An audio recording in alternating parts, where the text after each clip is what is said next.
This is Sarah Jones on the Politicus Pod for Politicus USA's The Daily. Make sure you subscribe to our free Substack so you don't miss any episodes, and a shout out to our paid subscribers who are making it possible to keep a lot of essential information free for those who can't afford it. Today we're going to do something a little different than usual. We have Jason Eastley here with us, and we are talking about the media. And if you hear any noise in the background, that is Bo, the fabulous dog, who got me through the Trump presidency, and let's hope he doesn't have to come into action again. So, Jason, this time around, I want to talk to you about what's going on with the media because it's pretty outrageous. This time around, we have Trump in one corner. He's a convicted criminal who incited a deadly insurrection against his own government in an attempted self-coup. He's also an adjudicated rapist now and an adjudicated con artist. He was also impeached twice. He's not just a D-list celebrity TV show personality like he was in 2016, but even back then he had a history of credible sexual misconduct allegations and business bankruptcies. Yet the media is treating him better today than they're treating the sitting president, whom presidential experts have already rated in the upper levels as a president, while Trump was dead last. So tell me, why are media organizations treating Trump like he is the successful president that Joe Biden actually is, and Joe Biden like he's the criminal that Trump actually is? Because this isn't about presidencies or accomplishments. It's about corporate profits, revenue, engagement, which they think Trump will bring. The concentration of corporate ownership in our large media companies has resulted in for-profit news, which needs and sustains narratives and storylines. It needs to sustain its own narratives and storylines. What we saw happen with the debate was the media, the big corporate media, has needed a storyline for this election. It's not a big surprise to anyone listening that engagement with content about this election is way down. Right. It's a rematch. People know who their candidates are this time. There's not many persuadable voters because the country is so polarized. So engagement for election content this year has been very low. And usually presidential elections are a cash cow for media companies. When the debate rolled around and it was the two previous candidates, again, the media was already looking for a narrative to create drama with this election. And since they had been pushing the Biden age narrative for roughly a year previously, Oh my goodness. it fell right into their laps. Longer than a year. They've been doing that since he ran 2020 too. Possibly, yeah. It was smaller in 2020 because the pandemic had overwhelmed everything. And the discussion wasn't about Biden's age. It was about, oh my God, are we all going to die? Right, but even then the New York Times was putting a lot of effort into fear-mongering about his age. The difference now is that there's no pandemic, so little issues become big things in the media's eyes because they need something to talk about. And let's talk about the schedule, because we know from being in this job for a long time, even in presidential election years, the time after the primary but before the conventions is an absolute dead zone. Okay, but wait a minute. There's plenty of things for them to talk about. No, not really. Not in this election. Because they don't want to talk about those things. Do they? Please continue. Oh, really? Are you going to let me have my own say? This is for everyone listening, if you have a man in your life who likes to talk over you, welcome to this podcast. Out. Hey, guys. My point is that there are plenty of things they should be talking about that are very dramatic. We have a convicted criminal running for office. He looks like he sold out our secrets to hostile foreign countries. Instead of that, which, yeah, there's not evidence that he did that yet, but there's a lot of evidence that the government is pursuing that we know he shared it with people who could have given it to hostile country leaders. Instead, they're making up conspiracies about the number of times a doctor visited the White House. So when you say to me, there isn't anything they could be talking about, oh, there's plenty of things they could be talking about. They're choosing to shut their eyes to everything that Donald Trump has done. And I think it goes to your point that if they were to engage on those things, there would be no drama in the sense of a legitimate contest.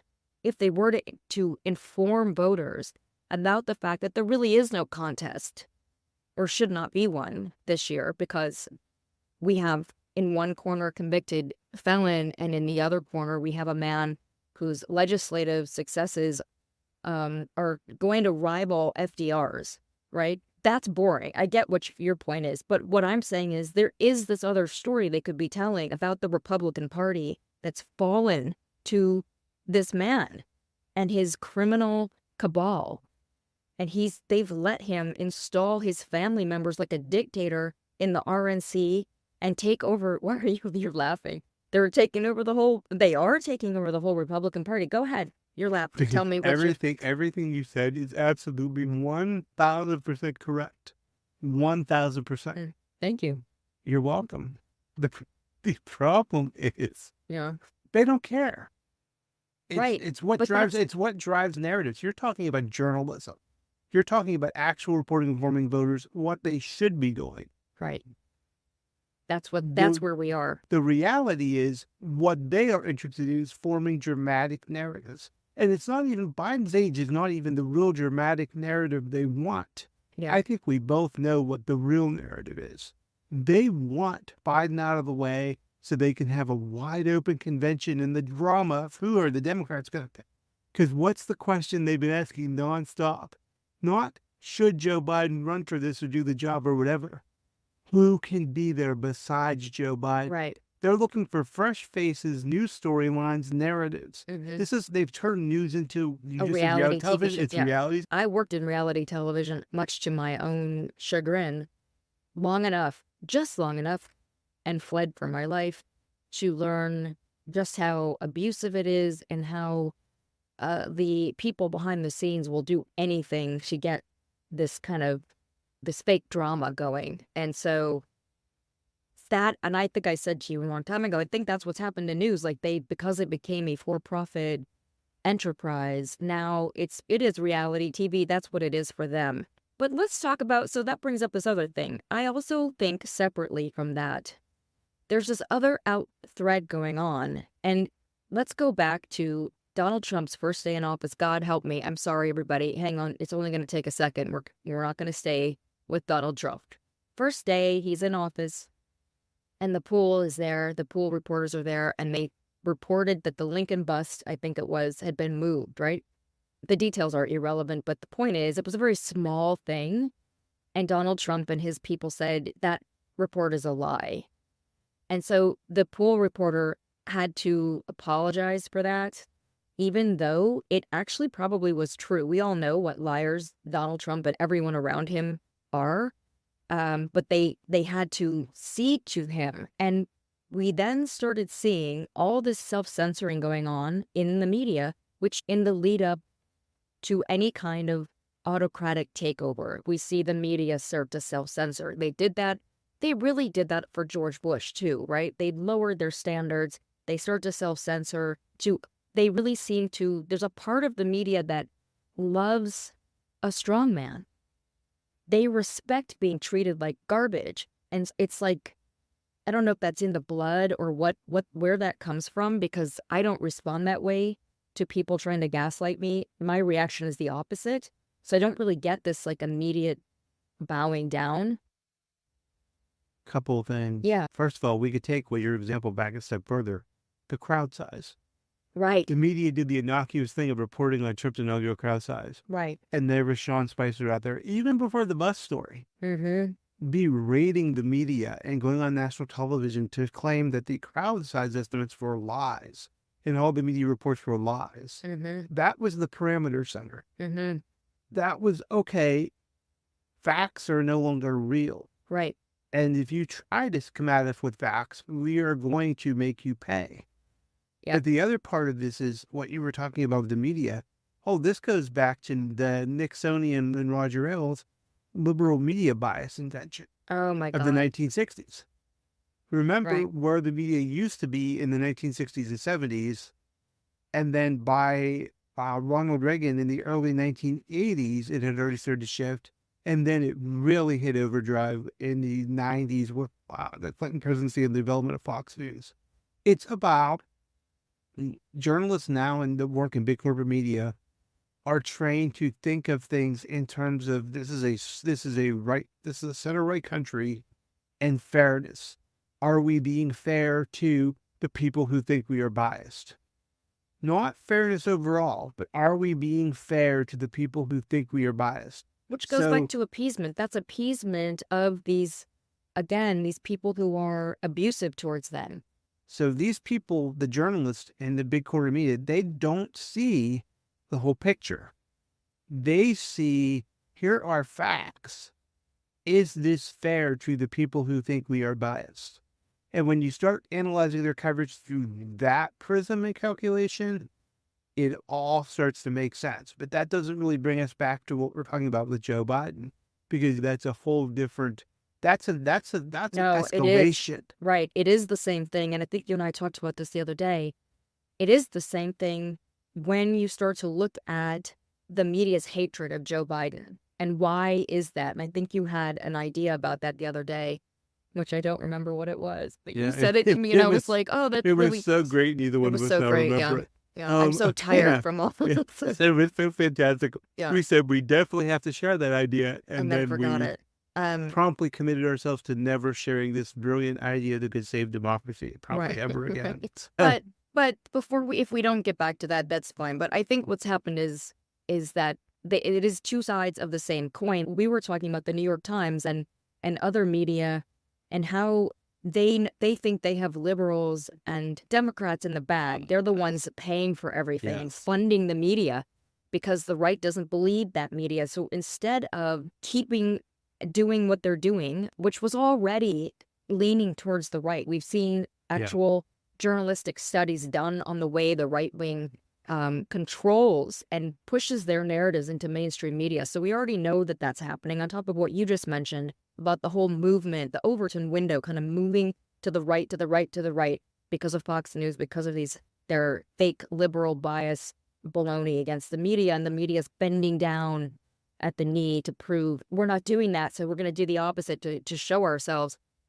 And so you think the New York Times has this base that's paying them. What do they do instead? They're trying to get the right on board. They want to add to their profits by going after the right with these conspiracies. They're becoming a right-wing newsletter. And why is that? Because they, like every other corporate-owned media entity, don't have any real values. Like anybody who thinks MSNBC is really left, you're kidding yourself. That's corporate branding. Fox News, really, right? That's corporate branding. Not saying there are not people who work at those networks who don't believe those things or feel that way. Just saying that the overall prism of we are this, we are that, that's branding. And that's the reason why, is because corporations are not people, my friends. To change Mitt Romney's statement, they are only interested in profit. So we use your example in the New York Times. The New York Times, the vast majority of their paid subscription base, what was our number? Like 82 to 92% or something I saw. They're liberals. They're center left, and they're liberals. The New York Times, though, being a corporation, thinks they already have that audience. They want that other audience. They want that Fox News audience, because a corporation doesn't care about the politics. They don't care about democracy. They care about money and profits and revenue. How can they get all the readers? Mm-hmm. Not some of the readers, not just the readers that feel a certain way. They assume that the people on the center and left are going to stay there, so they can reach out and go to the right. And then when Joe Biden came along and gave them the gut punch of, and not just them, but basically every corporate media outlet, think about it. How many interviews has Joe Biden actually done on MSNBC during his presidency? Mm-hmm. It's not many. And that includes the Morning Joe one but but they want everything. They're corporations. They have no feelings. They have no values. They just want profit. This goes to a larger point about late stage capitalism, which is we're now at the point, and we saw this with Zaslav's comment the other day, that he's not going to tell you who he wants for president, but what we need is more deregulation so we can consolidate more media, as if that's already the problem. We've got so much consolidation that what you're talking about, the bottom line is the only thing that matters. And these people are never happy. Like, we didn't get into this business to make a profit. But these people are never happy. Even when they're making a profit, the New York Times is making $1 billion a year, and they're not happy with that. That's not enough. That's the problem with late-stage capitalism, is it becomes not just making a profit, and there's no business ethics. It used to be that you want to balance out being a good member of society as a business. That was a value that businesses used to at least pretend to have, and then you want to make a nice profit and pay your employees. Now it is the only thing that matters is that we increase our profit for the shareholders. They're the only people who matter. Nobody else matters. And it's not enough to make $1 billion next year. You have to make $1.5 billion next year. And that's what they're doing. So they're running after the right. But what really upsets me about this is the way that for the longest time, they have taken, I'm going to just call them the sane people, the people who just want the news and care about reality. Those people, the non-MAGA people, they've taken them completely for granted, and now they're doing conspiracies about Joe Biden, and they expect those people to fund that because they want to play with Wordle. Yeah. And too many, I'm afraid to say, too many on the left care more about Wordle than they do about democracy. And that, I find that so disappointing. Like, give up your friggin' puzzle. That's all. Nobody's asking you to go to war with a weapon and threat and put your life on the line. Give up Wordle. That's all. And I think the question really is, do these people not care about democracy, or is democracy taken for granted to such a degree in this country that people really don't believe it will ever go anywhere? But I don't think these people that we're talking about, and this, by the way, this same exact concept applies to the people trying to get rid of Joe Biden within the Democratic Party. Elites are not worried about democracy. They have nothing to worry about. So the elites run the media. Every person, from the pod bros In America. Those guys, they're very wealthy. Everyone that you see on TV or has a loud voice pretty much is wealthy. Not the guests, but the people. Anymore, being that the guests are not allowed to be independent media, and their corporate media are making deals with each other to only feature certain kinds of guests, which is why you don't see, if MSNBC is supposedly liberal, you don't see actual liberal independent media people on MSNBC. What do you see? New York Times reporters, Wall Street Journal reporters from the big organizations, because it's all part of the same closed game. Right, it is. And this whole structure. And I'm sorry, to go back, I had a different point. You triggered something else. But you're right about the people, like all of you that are mad about the MSNBC anchors right now. All of those anchors are stupidly wealthy. They make a lot of money. You would know this because you were in the media business and anchoring. You know that to get on like network or cable news, you're making a pretty solid income. And if you're in prime time, you're making 7 figures. In Rachel Maddow's case, 8 figures. Right. So those people, you're right. The concept of, they may love democracy. They may want to fight for democracy in their own way using their platforms like Nicole Wallace. But at the end of the day, is somebody like Nicole Wallace really going to be hurt if democracy falls under Trump the same way as you or I, or a person listening to this? Right. And let's look at what happens. And I've got a bee in my bonnet forever about this. So people might have heard this story already. But remember when under Trump, I wrote an article about something that they did that everybody was outraged about. And I made the point that had not been made in the original report that I think was on CBS, that it wasn't illegal. Like, I actually did the research and said, this isn't illegal. It's unethical, but it's not illegal. And they contacted us and wanted me to move that up to the top of the story. Yeah. And I told you I refuse to do that.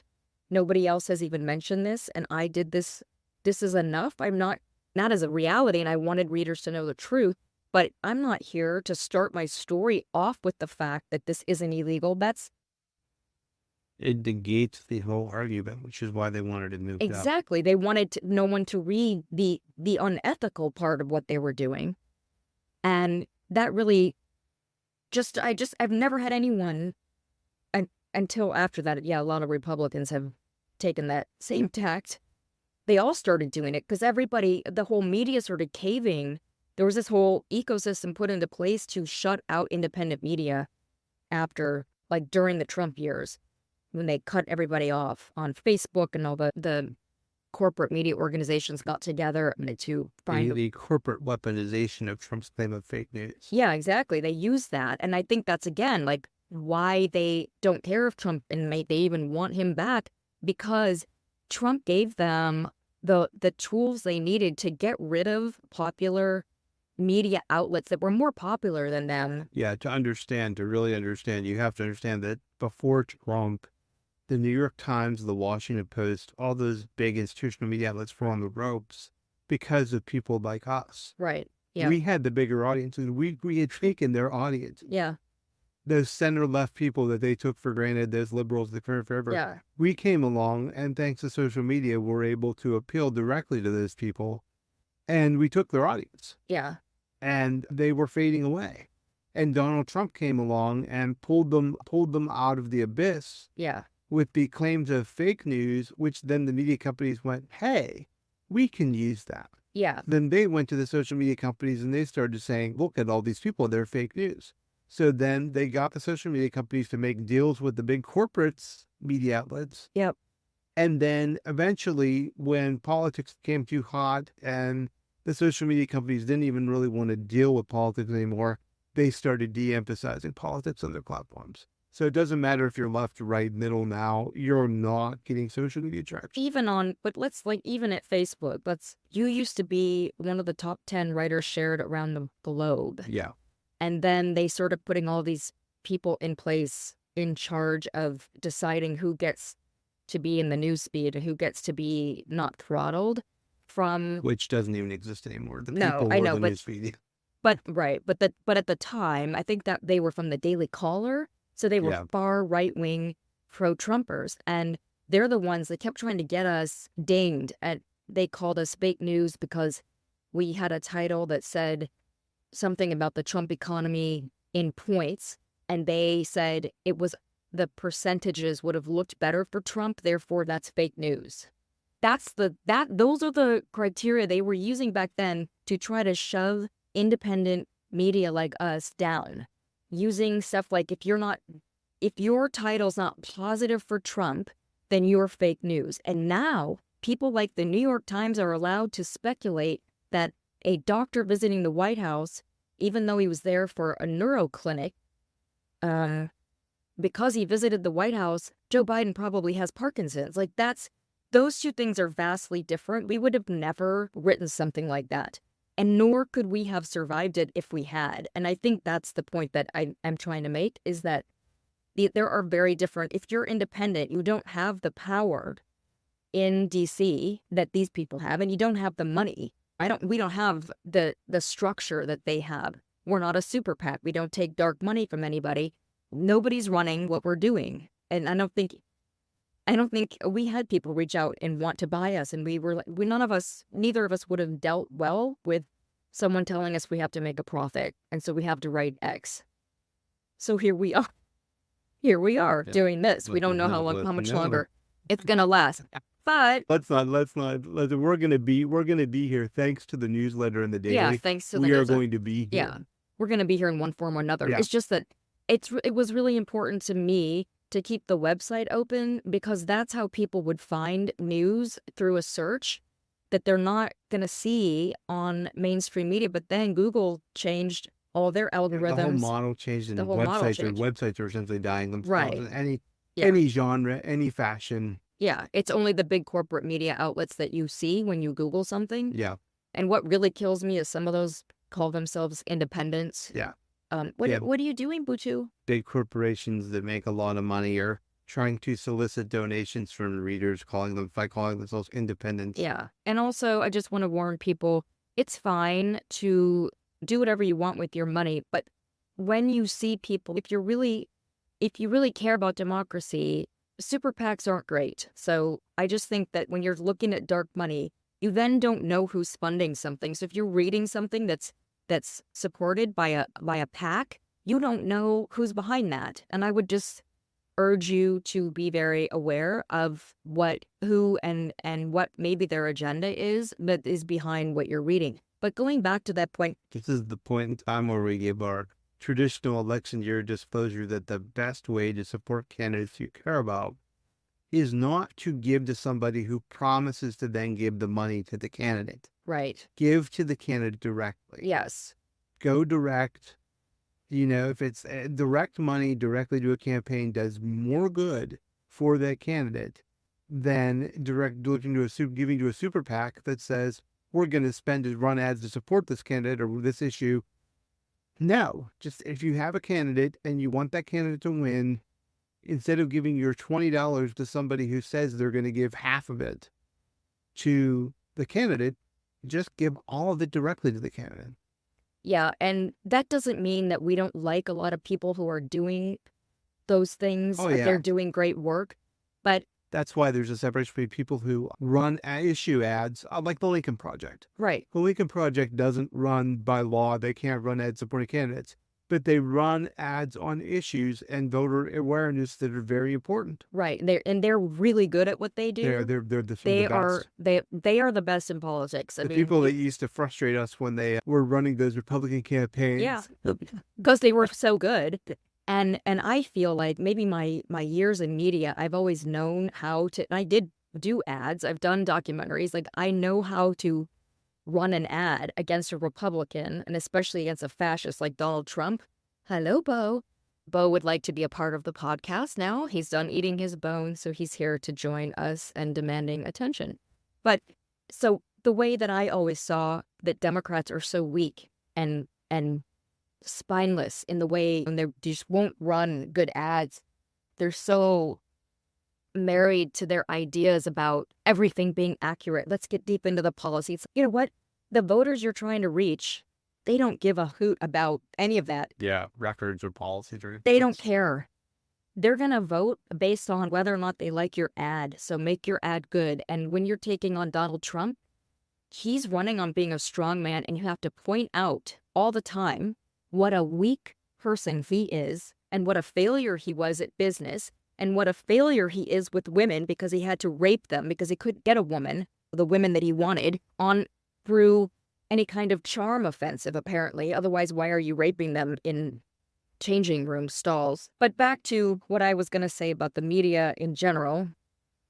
In terms of corporate media, I wanted to simply get the disclosure that when we're talking about MSNBC, for example, we're not impugning people's motives. Nobody's saying that the people there don't actually care about democracy. Oh, yes, literally, yeah. You did, but I wanted to elaborate on it and just point out that there's a difference between making that point and saying these people have a bad motive. Yep. No, I don't think most of them do. I think most of them are there for very good reasons, and there's so many good anchors there. The problem is the whole corporate structure and the need to make money. And then, as you pointed out, I get really tired of people calling MSNBC left. Yeah. No, you want to read left? Go read Thom Hartmann. There's plenty of people. You want to read really independent far left, Democracy Now. Democracy People watch Now, Democracy Now exactly. because they be good. That's the left that never gets any air. And I'm so sick of the way that conservatives push all of their even conspiracies into the mainstream narrative, and people on the left are shut out, just completely shut out. So there is no, for people who are claiming they're giving balance, there's no balance. There's zero balance. There is a DC centrism, which is not the same thing as the center of the country, as we can see, because these are the people that act like gun control and abortion rights, which are human rights for women, are political issues instead of human rights issues. And I would argue that the gun control issue is a human rights thing, and it's something that the majority of the country want, and yet we have a media that acts like those things are some kind of leftist agenda. So all of that, when we give our eyeballs to these people, we are enabling them to continue on moving the Overton window further and further to the right. And that is Bo. That is, oh my God, he's just upended the entire podcast. Our entire equipment. studio setup. Yeah. He just came in and trashed it. Yeah. There, he's settling down now. Okay. He's the center of the whole universe. Let's talk about, you made a really good point there. It's actually two different ecosystems. There are the people who work that you see on camera and put the shows together and do all the work. The staffs, the technical people, all the people that you know really, really well and all about. And then there's the corporate overlords, the corporate ecosystem. And there's those two sometimes competing goals, like the Ronna McDaniel episode on MSNBC. That was an example of the conflict coming out into the open, where the hosts were like, hey, this is totally wrong. You can't do this. The corporation was like, oh, that'll help us do what? Get more conservative right-wing viewers, because the goal is to get all the viewers, all the money, all the time. That conflict that played out there, when you saw the host rebel and then the network back down, that push-pull of those two systems is always present in a corporate media structure. And that is so much of the filter that dictates how the coverage is shaped the way it is, that and the detachment that we talked about before. That this is a group of pretty much wealthy people. In sports, we always joke when there's a player strike that this is a fight between millionaires and billionaires. Mm-hmm. Millionaire players, billionaire owners. In cable, in media, in a lot of ways, it's also the same kind of thing. But none of those people are real people that are struggling to pay their bills on a minimum wage salary, or they're making the median income, or they're retired and trying to figure out how to afford medicine. And that's why they don't see the issues that the way that we see them, that the way that most people see them. That why are you acting like these policies Joe Biden has put into place, Joe Biden and Kamala Harris together as a team have put into place, why are you acting like this is not a big deal? It is a very big deal to people at home who got to save some money on their medication or whatever the policy, the various things Republicans refused to refund. If the internet help, for example, just all these things that they've done, the infrastructure and all the jobs they've created, they act like that's nothing. Then they have this roaring stock market, which is like the way the rich people look at, is an economy working? This economy is working on all these different levels, and they're still saying it's not a success. Like, they're still acting like it's nothing. They only want an economy that works for the wealthy, and yet they even have that right now. They're just not getting the deregulation that they want. Look at what happened. Well, we could go on and on about that, because to bring it full circle, though, that detachment is how you have a media establishment telling us that Joe Biden has to leave. Right. And whereas you have regular base Democratic voters go on, hey, wait a minute, we don't want Joe Biden to go anywhere. That has been outrageous to me. And what really offends me as a journalist is we are supposed to be here, afflict the comfortable, and what are you laughing about? But the point is that they're going after the voters that have been historically disenfranchised. Comfort the afflicted. Afflict the comfortable and comfort the afflicted. Did I say it the opposite way? No, you said it the right way. Oh, I was just waiting for I was waiting. Oh, no, I just decided that I was going to move on. That's why I started laughing. Oh, okay. Good. My brain just was like, let me get on to this other part that I wanted to, the point I wanted to make, now which I've now forgotten. But the bottom line is that it's a lot of audacity. We had a primary. The Democrats had a primary. They chose their people. And there is a lot of racism going on, in my opinion, about all of this noise you're making. Because you see a lot of these people, and I think you said Joy Reid had someone on who made this point, that they don't want Kamala Harris to take over should something happen to President Biden in his Yeah. second term. Yeah. That makes a lot of sense to me. And I saw this as a power play by elites that don't have power under the Biden administration. They're not happy with the way that they've been shut out. He's got his own people. And And if we're going to be brutally honest, Yeah. it's basically white male. White men. elites. it's a lot of white men that are angry about not having power. And there's a few other people involved, but the majority are white men. And I don't know why Joe Biden decided not to use them in his campaign and in his cabinet and in his administration.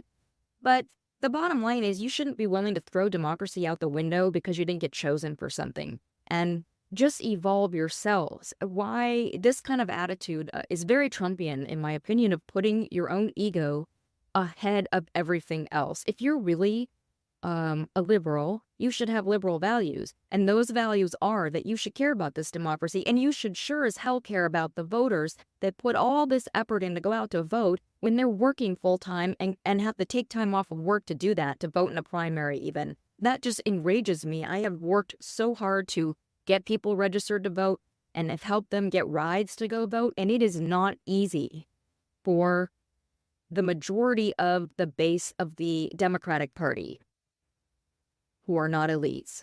And so to take those votes for granted, I find that antithetical to the beliefs that these people espouse. And I think it's a tragedy, but it also just really disgusts me. I'll be honest with you. It makes me, I've been really angry in the last couple of days. Like, how dare you treat people? How is this any different than Trump's coup? Yeah, okay, you're not doing it violently, but you still are trying to upend the democratic process and wrestle power away for yourself. And you said something that actually helped me finally put this in context in my own mind. As I've been struggling for days and days and days. With everything that's happening and how to fit it in and make sense of it and figure out where this was going. And you would sit there and listen to me, and I would just ping pong around, throwing out scenarios and motives and what does this mean and what does that mean and where does this go. What you said just a moment ago really, I figured, helped me figure it out. What we're witnessing is there's a section of the left and elites who are like the Democrats of the 1980s. Do you remember the Democrats of the 1980s? No. Especially the presidential level? The Democrats of the 1980s fought over who would run a losing party. These people that are trying to toss Joe Biden out, they're saying winning, even though they tried to toss Biden out under the guise of winning this next election. Which they know that they would not do if They're they were to saying get their way. winning They know doesn't- that. winning doesn't matter. What they really want is to run the loser. Even if the party's a total loser, like the 1980s at the presidential level, and it gets blown out after more. The 80s at the presidential level were a bad decade for Democrats. The 80s And were a bad decade all around. It was a bad decade. Democrats had control of Congress, but that was because of Democrats had still had that legacy of controlling Congress for a long stretch of time. Till gerrymandering took over. Yeah, till Republicans started gerrymandering districts. But that's what this is. They're the people that want Biden gone and they want power. And by the way, the people with a lot of these House Democrats are saying they want Biden gone. Guess what? There are a lot of the same people who tried to oust Nancy Pelosi and didn't want her back for their term because they make the same argument. We need younger, we need a new generation. And when they say that, they mean themselves. Right. And So- you see the people who are actually in line to The take people- over weren't doing that. Yeah, the people that are fighting to basically kick out Biden and Harris want to run a party again. And Mhm. they don't care if that's a losing party. And they know it would be. Like, just to be clear to everyone who's listening, the people who are doing this know that whoever would take over wouldn't get Biden's war chest and would lose this election. Yeah. They know that because it happened already twice. Yeah. It's historical. There's no other way of looking at that. The chaos alone would be nothing but a political gift to Donald Trump. They know that, and they're doing this anyway. And so that right away gives away the game. This isn't about beating Joe Biden. They make that like the issue because the only reason they started saying that is because the other thing they were saying, that he was too old and couldn't do it, when people that by saying he's already doing it and he's doing it really right now, then they changed and moved the goalpost to, oh, no, this is about winning. Joe Biden can't win.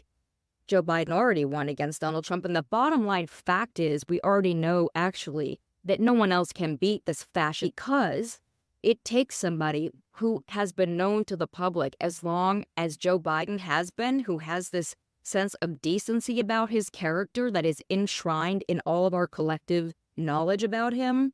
Just on a base level, even people who haven't been paying attention to politics, they know that. That matters. You can't buy that. And that is the reason why he won before. Yeah, the most absurd thing I heard these people say that were trying to oust the current Democratic ticket was Kamala can run for Biden this year. If she runs a close election and loses, then she'll be in position to be the nominee in 2028. Right. Like she wouldn't be in that position in 2028. But that's not even, she wouldn't be in that position if she ran and lost, very simply because what do Democrats do to the candidates who lose the presidential race? Right. Democrats don't bring them back. Right. They are exiled to the island. They are never seen again. It's not the Donald Trump. Yeah, Keep it's not coming the back Donald till Trump you thing. till you can steal. You don't get 2 or 3 bites of the Yeah. apple. Yeah. In Democrats, if you lose a presidential general election, you are done. You are gone. You are exiled. There's a lot of great stuff you can do in your own life. Look at Jimmy Carter. He's had a whole second life that was 5,000 times bigger than his presidency. Look at what Hillary Clinton's doing. Barack Obama, the future winner, but look what Hillary Clinton is doing. But you don't get to come back. Mm-hmm. So the idea, the lie, it is a lie. Yeah, that's a lie. That Kamala Harris could run this year, run close to Trump and lose and be invited back for 2028. That's a lie. That's a lie, and they know it. It's a double lie because actually if she's the vice president for the next 4 years, she's doubly set up to run and win. And she wouldn't be running against a fascist and would have a much better chance as a woman and as a Black woman on top of that of winning an election. Because this country, we can see that this country, unfortunately, too much of this country doesn't trust women. We see what happened with Hillary Clinton and how easy it was. She was so popular in all those polls. Remember that most admired woman in the world over and over and over again. Boy, they took that to when she's running against Donald Trump and he's stalking her at debates and lurking over her with his kind of sexual menace and attacking her in all the ways that men historically attack women. And he really tapped into that fear of women's power. And that helped him steal that election as well. And I use the word steal loosely. I'm talking about that election interference lawsuit, that criminal lawsuit that he lost, and he's been found guilty on all the 34 felonies. That was an election interference case, and so that is a theft of that election, in my opinion. And I think that I can justify that to anyone who has an issue with it. I also want to bring up, and then we're going to close out in a minute, but I just want to bring up the fact that another thing we're seeing the media do is these are the people who bowed down and have been bootlicking Donald Trump through his entire administration, his tragic, horrific administration. Inept and deadly and politically volatile, weaponizing against anyone that stood up to his abuses of power. They bootlicked Donald Trump, and they're still doing it. So what are they doing to make themselves feel good and pat themselves on the back that they're really doing their job? That's this collective nasty, like you see these people acting this almost like a collective mass hysteria, the way they'd been acting towards Joe Biden with this vitriol that doesn't fit what's going on. No, but he didn't lie to them. They've been going on and on. He lied to it. No, he didn't actually lie. He gave you all of this stuff. His medical information was already out there. He did not lie to them. But they've been acting like this and just being I've had so many readers reach out and say, why are they acting this way in these press conferences, the way they're attacking him? Even during the NATO summit, we saw that. Just, it was embarrassing the way they acted. That's not holding him accountable. That's just making fools of themselves and trying to make a fool out of our president. I actually have an answer to that, believe it or not. I read a media account from an insider who explained what exactly is going on here. Okay. The White House press corps has felt irrelevant under Trump and then Biden. They were proud of themselves because they were convinced that the White House was hiding something, and they were thinking they were being relevant. And they were going after this story, and they were on the hunt, quote, literally on the hunt. On the hunt for a document that had been published in February and was already out there for them. They just didn't read it. They were on the hunt for a lie they thought the White House was telling them that wasn't happening. Right. That's just sad. Look, let's look at the facts here. And I'm going to let you finish this in just a second. I just need to say, was it 30,000 lies Donald Trump told during his administration? More than that? Joe Biden, I don't know where we're at. I don't know if he's told any lies. I'm sure he's told a few that they've hit him for fact checks. Significantly less than 30,000. But it's significantly less than 30,000. One, we have this guy who's a complete liar, an adjudicated con artist, no less, Donald Trump. And over here we have Joe Biden, who, for the most part, not a liar, not a rapist. He's not a liar. Felon. He's not a felon, and he's not a rapist. And never been convicted. But that's how we started this. I said they're treating them in reverse. Yeah. Right? Okay. They were hoping they've got something they can be relevant on and they can do their book deals again, because a lot of these people are bitter because their book deals were canceled. And now you got it. What?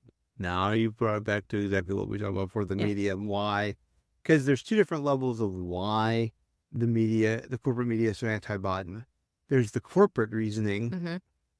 And then the level you're just about to get into. A lot of these journalists, remember, Trump was a ticket to book deals. He was a ticket to fame and promotion and more money. Always about getting more. Trumpism begot more Trumpism. It was a contagious virus, and it settled into the journalism. And a lot of those journalists weren't even around before him. They made their careers by covering him, and you guys know who I'm talking about. It's a couple of handpicked people who've been nothing but contemptuous Andy Haberman. Yeah. And Andy. Yeah. Yes. Okay. It's not that I'm being nice. It's that I don't like, and I never want to be a part of attacking journalists personally, given what we've all gone through and the kind of crap we all get. But again, go back to my other comment, and maybe I should soften that stance because comfort the afflicted, right? And afflict the comfortable. So these are people who are certainly not, they're all for the people with power. So maybe I should be willing to call that out more. And in the case of Maggie Haberman, she owes her career to her connection to Trump, though. Yeah. That's why she has the current job she has. Mm-hmm. If she was well connected to Ted Cruz world, would the New York Times be paying her all that money and saw value in having her around? No. Yeah. Would CNN may have value having her around? No. It is access journalism, and that's a whole other different topic. Yeah, we won't get into that today. Katie Tur was just made by the cover of the Trump campaign. Yeah, before that she was doing like tabloids or something, and so whenever she you can see that wistful longing sometimes when she talks about Trump. Yeah, because she came to relevance through Trump, and she was a big deal. She got to interview him, didn't she? She was. Then the only reason they stuck her on that beat, remember, was because everybody thought Trump was a joke and going to lose. Right. So she could have done something great with her career, though. This is the other thing, is I just want to make this point to people because I'm not sure everybody knows this. A lot of the people that are anchoring and even in charge of newsrooms now, unfortunately, know nothing about politics. Yeah. They don't understand the most basic facts about politics. So they're not there to educate people. They're there to whip up drama. They're not there to talk about, like, if you watch Lawrence O'Donnell, he knows so much about Congress, and I put him at the top of the list. You want to be educated about what's really going on, you watch Lawrence O'Donnell, because he knows all about what's going on legislatively and behind the scenes. He understands that world so well, and therefore the limits of a good president. We're not talking about Donald Trump, who would take any power that wasn't given to him. But a president like Joe Biden or Barack Obama, who respect constitutional limitations on the office of the presidency, you watch Lawrence O'Donnell and you understand why certain things haven't happened yet. Yeah, Nicole Wallace worked in the White House. Right, and she's another one. She has the intimate knowledge of what Yeah. it's like to be on that side of the table. Right, Lawrence O'Donnell understands Congress. And Lawrence honestly is so much of a politics of his long career yeah, before he got into screenwriting and the West Wing and everything. Rachel Maddow's the other version that her knowledge is academic. mm-hmm. She's never been a political practitioner, but she has extensive academic knowledge and research. And the ability to take all this research and weave it into a narrative. That's what she has always been so good at, to educate people in a way that feels almost entertaining when you're listening to her, because she can tell the story so well. And then there are the people who went to journalism school and maybe they clawed their way up through the media ranks, usually the corporate media ranks. And these are the people who don't really know anything. That's not fair. They don't have... They don't know about politics. There are Yeah. colleges now, political science programs that teach entire courses on how to manipulate reporters with political messaging. Right. So the best thing any reporter wannabe journalist can do is take some political science classes. Right. Learn how government is supposed to work. Right. That's the part, is that I think, And when I say they don't know anything, they literally don't, not that they're stupid, but that they don't have the fundamental knowledge base to know when they're being taken down a path. I mean, when I started doing this, because you had that background. I have a background in psychology and Latin and the psychology of criminal organizations, which has oddly come in handy covering Donald Trump. But I didn't have the political background. I've always been politically active, and so I had that kind of knowledge of it. But I had a lot to learn in the first couple of years when I started this, to get up to be at your level of able to cover things, and still beyond.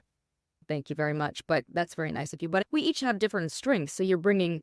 But I wouldn't want to have someone in charge who didn't understand the workings of all of this, who didn't even try to understand that. That's what's so scary. And I do see people, and we're not even talking the right. They don't even have the most basic concept of what's going on. But I used to see people. That's a whole other hour-long discussion about how We don't have time for that. philosophically the right is more about passion and emotion. So therefore, their media justifies itself based on how they can use passion and emotion to spread the political message. Right. And I think there is some of that creeping into the left. We've got a lot of confirmation bias going on. People, and who can blame them after the years of Trump? It's been an assault. But I would urge everybody, always have an open mind and try to get to the facts of things, because the facts will set us free. Somehow I believe that, although why at this point I don't know.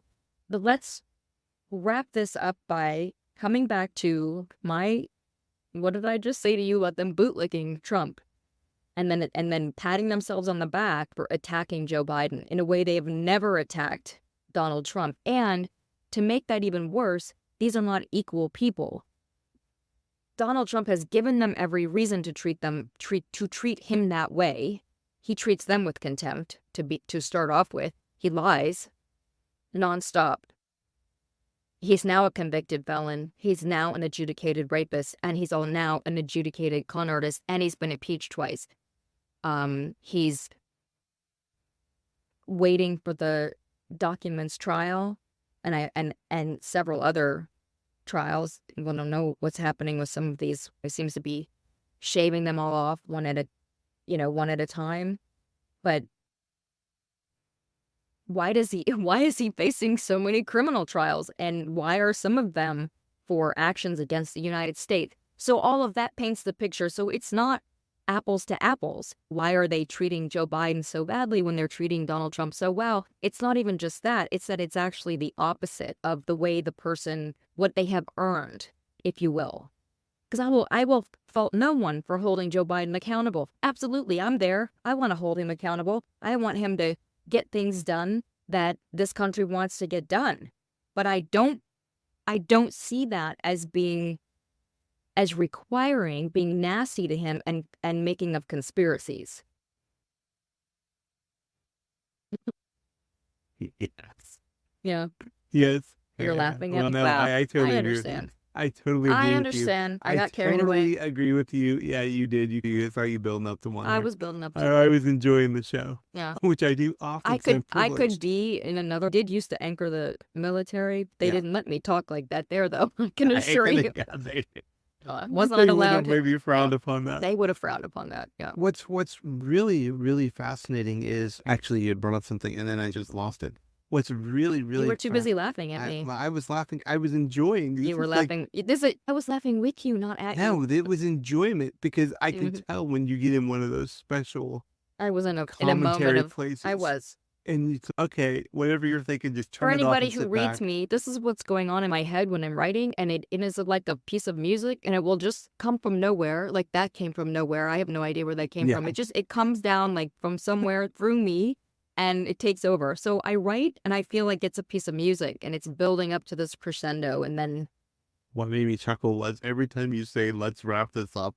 yeah, I have said that several Yeah, times, and yeah. then veered off course. Maybe no one has stuck with us, and they can't hear this. That's true, but if people hung in there this long, thank you. Yes, thank you very much. I don't know what else you had to do with your time, but thank you for spending it with us. The really interesting thing about this is, as we've gone off into talking about journalism and everything else, is there is a bit of a confirmation bias going on.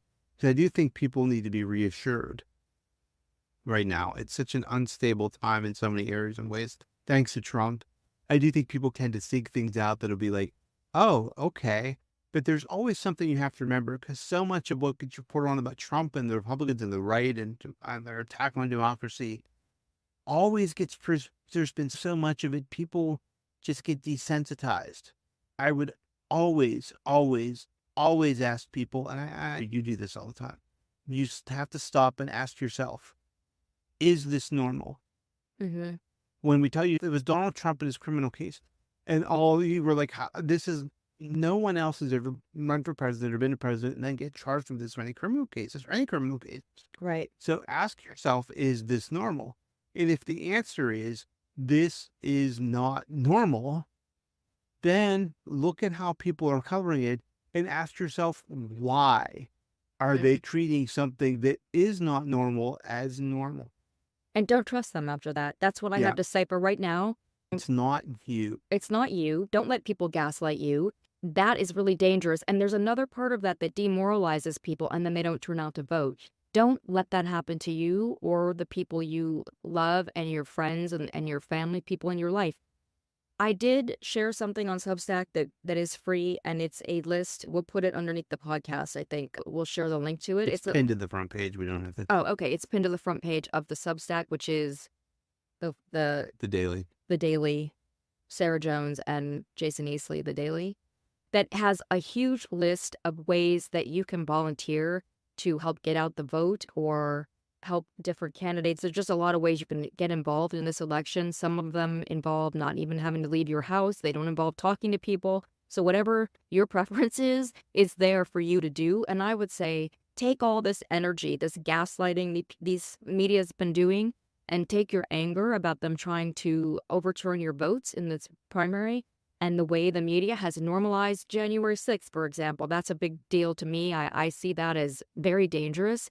Take all that and turn it into what you're going to do for this election, because you have power and they want to take that away. Donald Trump wants to take that away for sure, but there's a lot of other people behind the scenes and a lot of these media companies that want to take that power away because they want the deregulation. They don't want you to have the power to vote for what's best for you. So on that note, we are now finally, at long last, going to wrap up. And so I want to thank you all for joining us today and for hanging in there through all of this political chaos. It's a lot to deal with.